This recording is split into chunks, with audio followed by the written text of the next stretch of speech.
Hello Internet 51 Nappa here, or hello every Pony Apollo here, and you're listening to the overture of Phantom of the Opera in the background. Why? Because this is part 4 of my Phantom of the Opera review. Part 2 and 3 were kind of haphazard, but I want to just go over it again one more time. So what's interesting, I want to start off, I loved it. I still have the playbill here. I can't get over how good this was. So, let's get into it right now. The Phantom is being played by Quentin Oliver Lee, a black man. That is amazing. And he still pulls off the great voice. The acting is great for him. And I'm at a loss for words. It's just, this is one of the best plays I've ever seen. And for good reason. Special effects were also good, along with pyrotechnics. At one point in Act 2, there's like, if I'm at the audience right here, and the stage is right here, I think 2 or 3 times they had it to where these jets of fire came up like this, and you couldn't see anything but like bright yellow for a couple of seconds until it died down. A great part was the ending of Act 1, where the Phantom shows up in box number 5, and he takes his cane or a musket rifle and he shoots, hits the chandelier. That chandelier comes coming down, stops right about here, even though it's like out here where the audience is, and you hear these boom, boom, and it's just like, holy cow, I was not expecting that.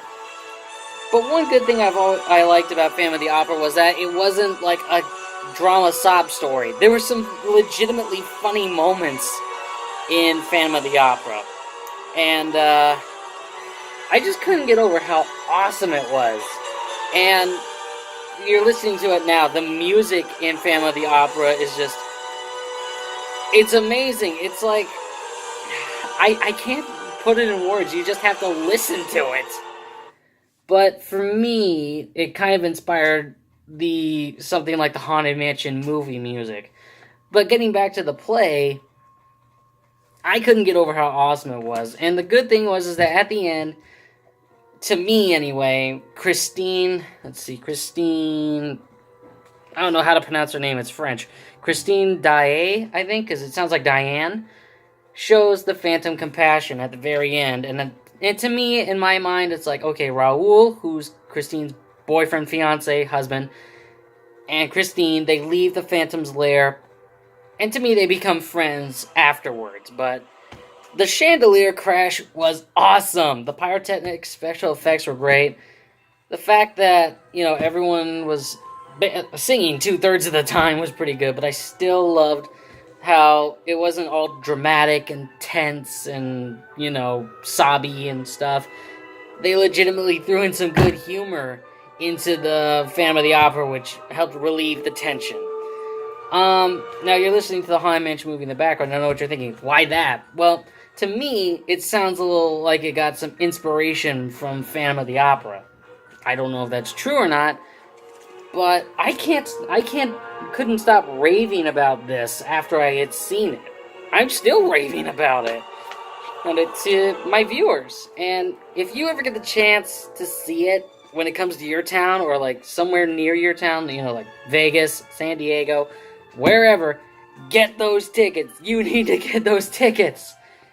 Take my word for it. You need to see this.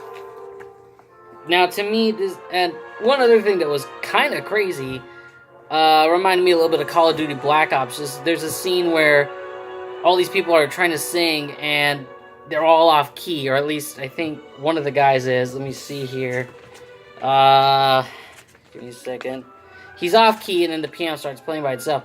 But after Christine reveals the Phantom on stage, you actually see that character who he was portraying being garroted in the background, which is pretty freaky. Let's see. Here it is. Ubaldo Piangi. That's who I was trying to think of. He was the one that was murdered by the Phantom, and the Phantom portrayed him. Christine, at the end,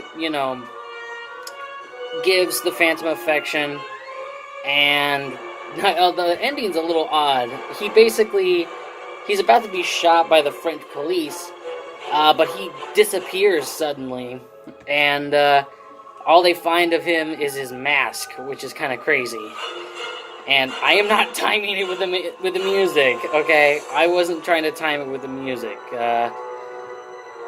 But the Phantom's ending is pretty unique, I will say that. They're like wondering, is the Phantom going to be back? And I say yes, and I also say that the Phantom, Christine, and Raoul all became friends. That's what I like to say. They all became friends, and that's how it is. But if you wanted my honest opinion on it, you need to see it. All of you viewers and subscribers, you need to see this play. It's by far one of the best plays you will ever see.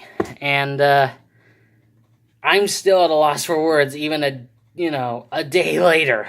But anyway, this is Apollo 51 Nappa signing out, and, wow. This is amazing. Oh, one thing I want to say. The ending of Act 1, I wanted to say this. There's a fake ending to Il Muto, which is the play within a play. Oh, wait, I already did mention it. But I didn't mention it completely. I'll say it one more time. Il Muto ends, the Phantom's up in box 5, he shoots down the chandelier, and then the whole stage falls apart, which is awesome. The curtain falls, part of the ceiling or whatever falls, you see set pieces of that wall fall, the chandelier breaks into a million pieces, so to speak.